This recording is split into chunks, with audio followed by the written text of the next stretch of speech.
ജില്ലാ ഹോമിയോ ആശുപത്രിയിലെ കുട്ടികളുടെ ആരോഗ്യ സംരക്ഷണ പഠന പെരുമാറ്റ വൈകല്യ നിവാരണ പദ്ധതിയുടെ ഭാഗമായി കുടുംബ സംഗമം നടത്തി. വാർഡ് കൗൺസിലർ ആമിറ സിറാജ് ഉദ്ഘാടനം നിർവഹിച്ചു. ആയുഷ് ഹോമിയോപ്പതി വകുപ്പ് നടപ്പാക്കിയ ഈ പദ്ധതി 2014 മുതലാണ് പ്രാബല്യത്തിൽ വന്നു തുടങ്ങിയത്. എല്ലാ ജില്ലകളിലും പ്രത്യേകം തെരഞ്ഞെടുത്ത ഹോമിയോ ആശുപത്രികൾ കേന്ദ്രീകരിച്ച് പദ്ധതി നടന്നുവരുന്നു. കോഴിക്കോട് ജില്ലയിൽ എരഞ്ഞിക്കൽ കണ്ടംകുളങ്ങരയിലുള്ള ഗവൺമെന്റ് ജില്ലാ ഹോമിയോ ആശുപത്രിയിലാണ് സദ്ഗമയ പ്രവർത്തിക്കുന്നത്. കുട്ടികളുടെ ശാരീരികവും മാനസികവും വൈകാരികവുമായ എല്ലാ ലക്ഷണങ്ങളും ശാസ്ത്രീയമായി അപഗ്രഥിച്ച് ഹോമിയോപ്പതി മരുന്നുകൾ നൽകുന്നതോടൊപ്പം സ്പെഷ്യൽ എഡ്യൂക്കേഷൻ ക്ലിനിക്ക്, സൈക്കോളജിസ്റ്റ് എന്നിവരുടെ സേവനവും ഇവിടെ ലഭ്യമാക്കുന്നതാണ്. വാർഡ് കൗൺസിലർ ആമിറ സിറാജ് ഉദ്ഘാടനം നിർവഹിച്ചു. Sadgamaya convener doctor AC Ramya സ്വാഗതം പറഞ്ഞു. ഡോക്ടർ BJ സോണിയ അധ്യക്ഷത വഹിച്ചു. Doctor S Bindu, doctor Muhammad Kabir, doctor BP Prabhitha തുടങ്ങിയവർ സംസാരിച്ചു.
കുട്ടികളിലെ പഠന വൈകല്യം എങ്ങനെ നേരത്തെ തിരിച്ചറിയാം എന്ന വിഷയത്തെക്കുറിച്ച് ബോധവൽക്കരണ ക്ലാസ് നടത്തി.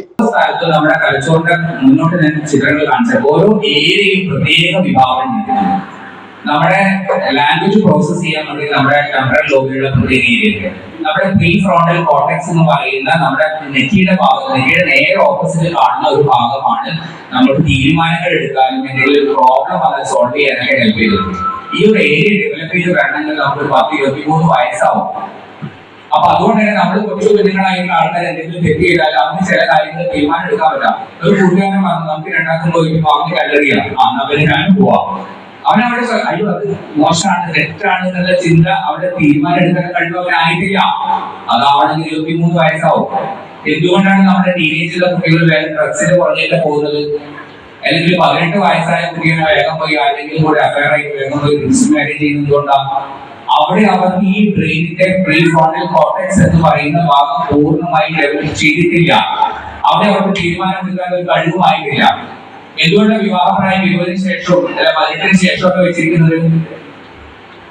ഇതന്നെയാണ് കാരണം. നമ്മുടെ പ്രീ ഫ്രോണ്ടൽ കോർട്ടെക്സ് പ്രോപ്പറായി ഡെവലപ്പ് ചെയ്യാത്തതുകൊണ്ടാണ് നമ്മൾക്ക് കാര്യമായിട്ട് പ്രസക്തമായിട്ടുള്ള യാതൊരു തീരുമാനവും എടുക്കേണ്ട കഴിവ് ആ സമയത്തായിട്ടുണ്ടാവില്ല. നമ്മളൊരു ഡിഗ്രി എങ്കിലും കഴിയും, PG ഒക്കെ കഴിയുമ്പോഴേക്കാണ് ആളുകൾക്ക് നല്ല തീരുമാനങ്ങൾ, ജീവിതത്തെ കുറിച്ച് നല്ല ധാരണയും നല്ല തീരുമാനങ്ങൾ എടുക്കാൻ കഴിവാകത്തുള്ളൂ. അപ്പൊ അതൊക്കെ കൊണ്ട് പലപ്പോഴും നമ്മൾ എന്താണ് ഈ ന്യൂറോണൽ മൈഗ്രേഷൻ നടക്കുന്ന ഒരു കാലഘട്ടം എന്ന് പറയുന്നത് നമ്മുടെ വളരെ ഏർലി ചൈൽഡ്ഹുഡ്, ഒരു ഇൻഫാൻസി ടൈമിലൊക്കെയാണ്.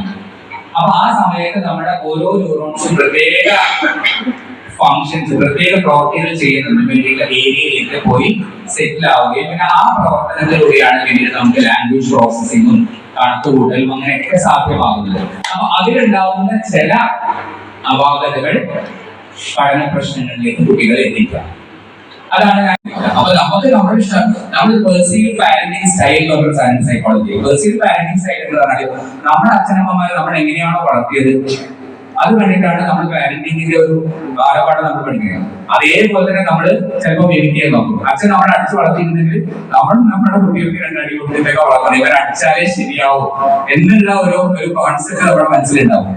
അത് നമ്മൾ മാറ്റണം ചിലപ്പോൾ.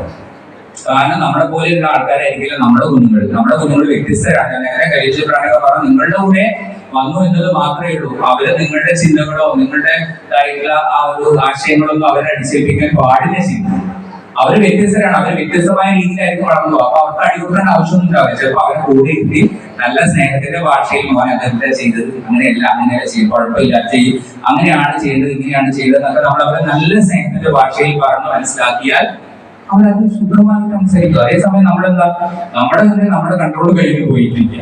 അപ്പൊ നമ്മള് ആ ഒരു ഫ്രസ്ട്രേഷൻ, നമ്മുടെ ഉള്ളിലുള്ള ഇച്ഛാഭംഗങ്ങൾ നമ്മുടെ കുഞ്ഞുങ്ങളുടെ മുകളിലേക്ക് നമ്മൾ എടുത്ത് ഉപയോഗിക്കുകയാണ് ചെയ്യുന്നത്, അവരെ ശിക്ഷിക്കുന്നത് കൊണ്ട് അല്ലെ.